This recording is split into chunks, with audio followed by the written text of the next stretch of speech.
श्री स्वामी समर्थ।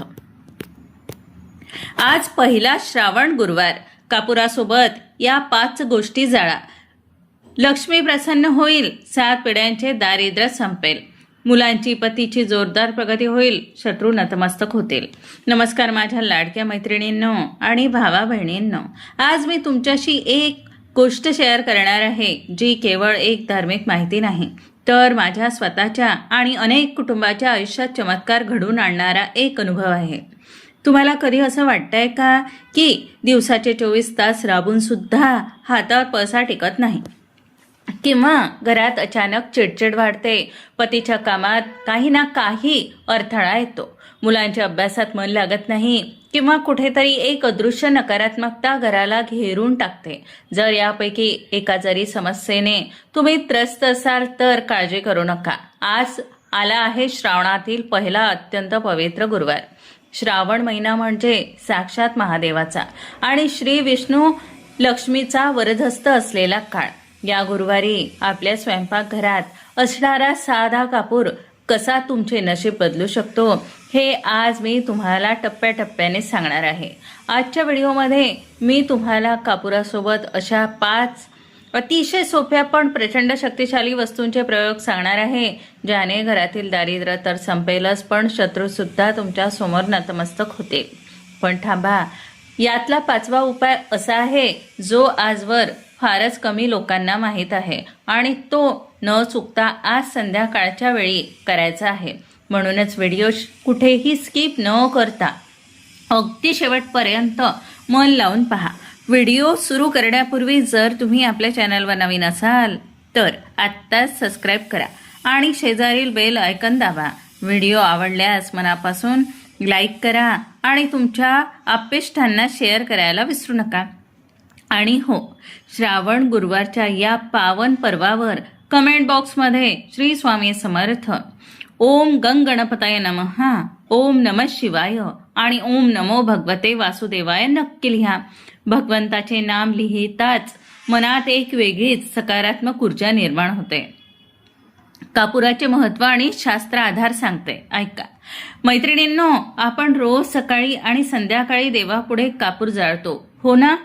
आरती झाली की कापूर आरती घेतो, हाताने तो धूर आपल्या चेहऱ्यावरून डोक्यावरून फिरवतो. पण कधी शांतपणे बसून विचार केलाय का की आपल्या ऋषीमुनींनी पूजेत कापुरालाच इतकं अनन्यसाधारण महत्त्व का दिले? कापुराचे एक सर्वात मोठे वैशिष्ट्य म्हणजे कापूर जेव्हा जळतो तेव्हा तो स्वतःचे अस्तित्व पूर्णपणे संपवून टाकतो. मग कसलाही डाग, कचरा किंवा काळी राख सुद्धा सोडत नाही. शास्त्रात यालाच अहंकाराचे विसर्जन म्हटलेले आहे. कापूर जसा स्वतः जळून आजूबाजूच्या वातावरणाला सुगंध आणि पवित्रता देऊन जातो, अगदी तसा जेव्हा आपल्या घरात जळतो तेव्हा घरातील सर्व वस्तू, दोष, नकारात्मक लहरी, आर्थिक नड आणि पिढ्यानपिढ्या चालत असलेला दारिद्र्य समूळ नष्ट करतो. आता तुम्ही विचार कराल की एरवी रोज कापूर जाळणे आणि श्रावणातील गुरुवारी कापूर जाळणे यात काय फरक आहे? तर मैत्रिणींनो, शास्त्रात असे स्पष्ट सांगितलेले आहे की श्रावण महिन्यातील गुरुवार हा अतिशय दुर्लभ योग असतो.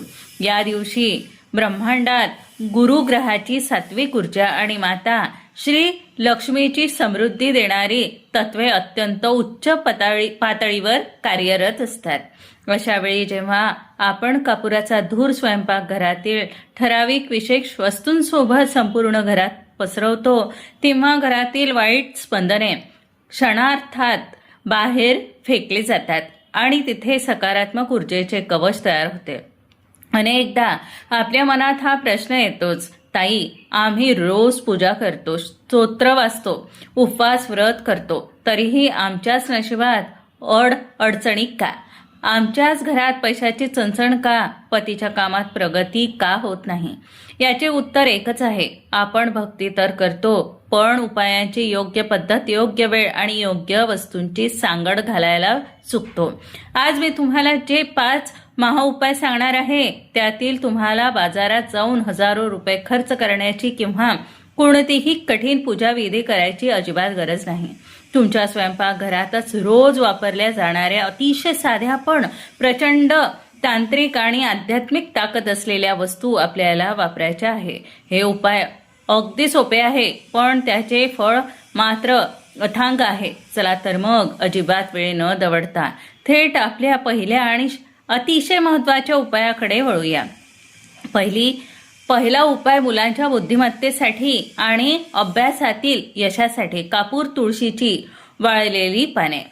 पहिला उपाय आहे मुलांच्या भविष्यासाठी. आजकालच्या काळात मुलांचे अभ्यासात मन न लागणे, एकाग्रता न होणे किंवा मुलांनी सतत मोबाईल पाहणे, चिडचिड करणे ही प्रत्येक आईची मोठी तक्रार असते. आज गुरुवारी मुलांच्या अभ्यासाच्या खोलीत किंवा ईशान्य कोपऱ्यात एक छोट्या वाटीत कापूर ठेवा. त्यावर पंटीत ठेवा. त्यावर तुळशीची 2-3 वाळलेली पाने टाका आणि तो कापूर प्रज्वलित करा. हा धूर मुलांच्या अभ्यासाच्या टेबल भोवती फिरवावा. यामुळे तिथली बौद्धिक ऊर्जा शुद्ध होते. मुलांच्या मनातील चंचलता कमी होऊन त्यांची स्मरणशक्ती तीव्र होते. हा सोपा प्रयोग करून पहा. तुम्हाला मुलांच्या वर्तनात आठवड्याभरात सकारात्मक फरक जाणवेल. दुसरा उपाय आहे पतीच्या नोकरी व्यवसायातील प्रगतीसाठी. कापूर आणि 2 हिरव्या विलायचीचा. आता वळूया दुसऱ्या उपायाकडे, जो विशेषतः आपल्या पतीच्या किंवा घरातील कमावत्या व्यक्तीच्या प्रगतीसाठी आहे. बऱ्याचदा पती खूप कष्ट करतात, पण त्यांना कामाचे श्रेय मिळत नाही. पदोन्नती थांबते किंवा व्यवसायात मंदी येते. यासाठी आज श्रावण गुरुवारी सकाळी पती कामावर जाण्यापूर्वी किंवा संध्याकाळी कापुराच्या वडीसोबत 2 हिरव्या विलायची जाळा. जर विलायची पूर्ण जळत नसेल तर कापुराचे प्रमाण थोडे जास्त ठेवा. हा उपाय करताना पतीचे नाव मनात घ्या आणि त्यांच्या कामातील सर्व अडथळे दूर व्हावे अशी प्रार्थना करा. श्री विष्णूकडे करा. विलायचीचा सुगंध आणि कापुराची शुद्धता गुरुग्रहाला बलवान करते. ज्याचा गुरु बळकट असतो त्याला समाजात मान सन्मान आणि व्यापारात अमाप यश मिळते. आता आहे तिसरा उपाय, गुप्त शत्रू, वाईट नजर आणि कटकटी नष्ट करण्यासाठी. माझ्या प्रिय मैत्रिणींनो, बऱ्याचदा आपल्याच आसपास असे काही लोक असतात ज्यांची वाईट नजर आपल्या आनंदी कुटुंबाला लागते किंवा विनाकारण नात्यांमध्ये तणाव आणि कटकटी निर्माण होतात. यासाठी तिसरा उपाय अत्यंत प्रभावी आहे. आज गुरुवारी रात्री झोपण्यापूर्वी एका वाटीत कापूर आणि 4 ते 5 काळे मिरे घ्या. ते घराच्या मुख्य दाराजवळ किंवा स्वयंपाकघरात जाळा. काळ्या मिरेमध्ये वाईट शक्तींचा नाश करण्याची अद्भुत क्षमता असते. जेव्हा ते कापुरासोबत जळतात तेव्हा घरावर असलेली कोणाचीही वाईट नजर किंवा शत्रूंचे दुष्कृत्य तात्काळ भस्मसात होतात, म्हणजे जळून खाक होतात. तुमचे शत्रू आपोआप शांत होतील आणि तुमच्या समोर झुकतील. चौथा उपाय, आर्थिक भरभराट आणि लक्ष्मी आकर्षणासाठी. कापूर आणि 2 अख्ख्या लवंगा. चौथा उपाय आहे पैशाच्या तुटवड्यासाठी. जर तुमच्या हातात पैसा टिकत नसेल किंवा कर्जाचा डोंगर वाढत चालला असेल तर आज गुरुवारी संध्याकाळी पूजेच्या वेळी 1 पितळी किंवा मातीची छोटी वाटी घ्या. त्यात 1 कापुराची वडी ठेवा आणि त्यावर 2 अखंड लवंगा ज्याचे डोके तुटलेले नसावे ठेवा. हा कापूर पेटवून घ्या आणि त्यांचा धूर संपूर्ण घरात दाखवा. धूर दाखवताना मनातल्या मनात श्री महालक्ष्मी नमः या मंत्राचा जप करा. लवंग ही लक्ष्मीला अत्यंत प्रिय आहे आणि कापूर वातावरणातील तृणात्मकता शोषून घेतो. हा धूर घरातील तिजोरी किंवा कपाटाजवळ विशेषतः फिरवा. अवघ्या काही दिवसात तुम्हाला पैशाचे नवे मार्ग मोकळे झालेले दिसतील. 5वा महाउपाय, 7 पिढ्यांचे दारिद्र्य नष्ट करणारा गुप्त उपाय. प्रयोग, कापूर, तूप, विलायची. आणि आता ज्या क्षणाची तुम्ही सर्वजण अगदी आतुरतेने श्वास रोखून वाट पाहत होता, ती वेळ अखेरी आलेली आहे. आपला 5वा आणि सर्वात शक्तिशाली महाउपायाची. मैत्रिणींनो, हा केवळ एक साधा सोपा उपाय नाही, तर हे एक गुप्त दानन आहे जे आज मी तुमच्या समोर उघड करत आहे. हा तो सुवर्ण प्रयोग आहे जो मला माझ्या घरातील जुन्या अनुभवी आणि ज्ञानी व्यक्तींकडून वारसा हक्काने मिळालेला आहे. ज्या वेळी आपल्या परिचयातील कुणावर अत्यंत विकट प्रसंग आला, आर्थिक कोंडी झाली किंवा दारिद्र्याने गांजलेल्या दिवस आले, त्या वेळी हा प्रयोग त्यांनी श्रद्धेने केला. त्यांच्या आयुष्यात असा काही चमत्कार घडला की त्यांचे नशीब रातोरात पलटते. हा उपाय तुमच्या घरातील 7 पिढ्यांचे दारिद्र्य मुळापासून उखडून फेकून देण्याची ताकद ठेवतो आणि घरात साक्षात श्री महालक्ष्मीचा अखंड आणि कायमचा वास निर्माण करतो. आता अगदी बारकाईने ऐका. हा 5वा महाउपाय नक्की काय आहे? हा उपाय करण्यासाठी आपल्याला लागणारे 3 अतिशय पवित्र घटक म्हणजे शुद्ध कापूर, गायीचे साजूक तूप आणि दालचिनीचा एक छोटासा तुकडा.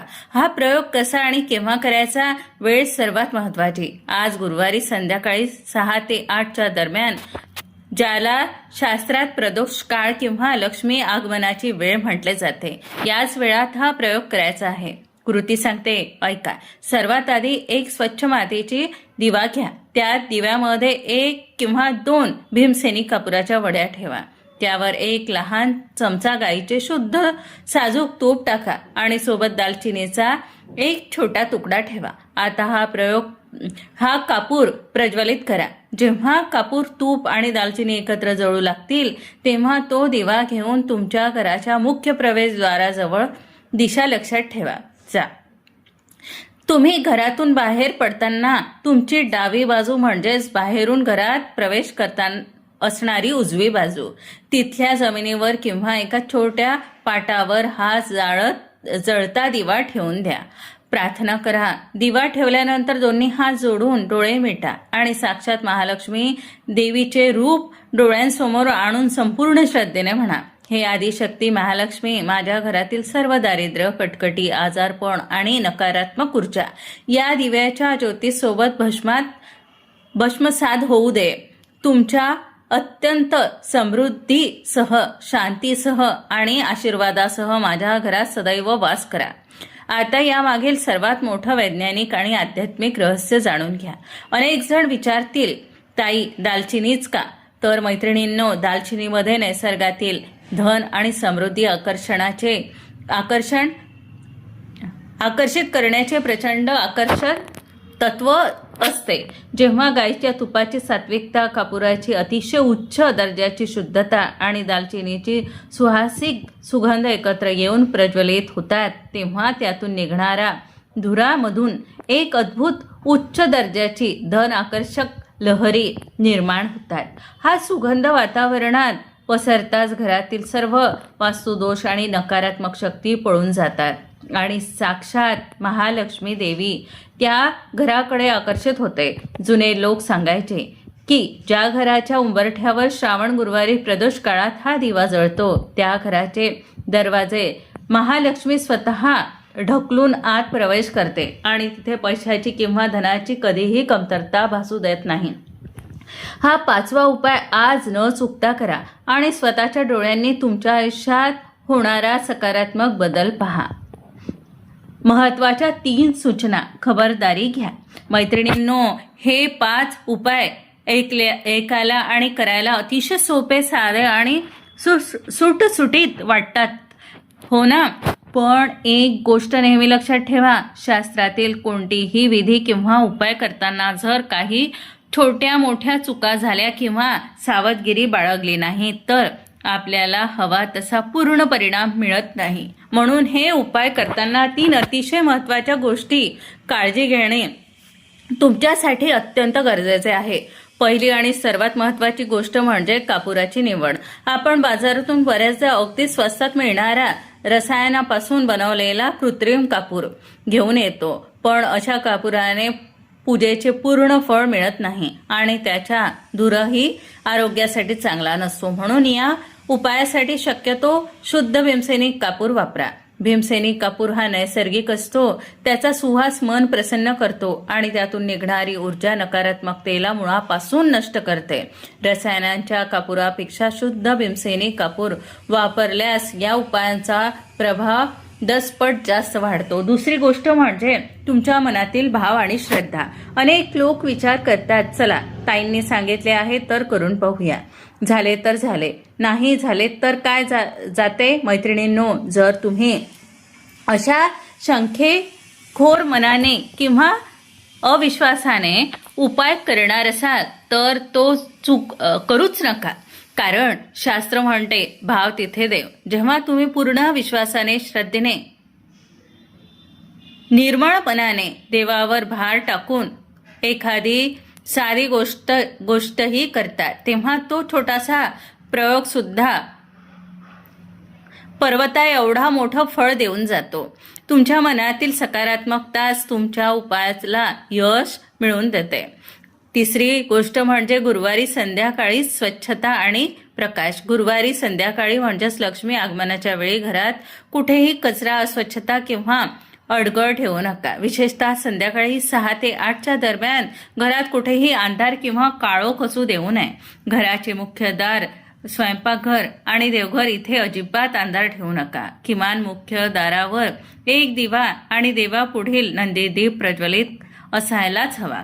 कारण ज्या घरात संध्याकाळी अंधार आणि कटकटी असतात तिथे लक्ष्मी कधीही पाऊल ठेवत नाही. उलट तिथे प्रकाश, प्रसन्नता आणि कापुराचा सुवास असतो. तिथे महालक्ष्मी स्वतःहून धावून येते. या 3 गोष्टींची नीट काळजी घ्या. मग पहा, आजचा श्रावण गुरुवार तुमच्या आयुष्याला कशी नवीन दिशा देतो. माझ्या लाडक्या मैत्रिणींनो, माझ्या लाडक्या भावा बहिणींनो, श्रावण महिना हा वारंवार येत नाही. वर्षातून एकदा मिळणारा या पावन संधीचा आज नक्की फायदा घ्या. आजचा श्रावण गुरुवार तुमच्या आयुष्यात नवी आशा, समृद्धी आणि भरपूर आनंद घेऊन येऊ, हीच मी ईश्वराचरणी प्रार्थना करते. तुम्हाला आजचा हा व्हिडिओ आणि हा 5वा गुप्त उपाय कसा वाटला हे मला कमेंट करून नक्की सांगा. तुमच्या एका कमेंटने मला नवीन व्हिडिओ बनवण्यासाठी खूप मोठी ताकद मिळते. जर तुम्हाला ही माहिती मनापासून आवडली असेल तर लगेच लाईक करा. तुमच्या व्हॉट्सअप ग्रुपवर नातेवाईकांना आणि मैत्रिणींना शेअर करा आणि आपल्या चॅनलला सबस्क्राईब करायला अजिबात विसरू नका. जाता जाता कमेंट बॉक्समध्ये श्री स्वामी समर्थ, ओम गणपतये नमः, ओम नमः शिवाय आणि ओम नमो भगवते वासुदेवाय लिहायला अजिबात विसरू नका. महालक्ष्मीची आणि श्री स्वामी समर्थांची कृपा तुमच्यावर आणि तुमच्या कुटुंबावर सदैव राहो. धन्यवाद. श्री स्वामी समर्थ.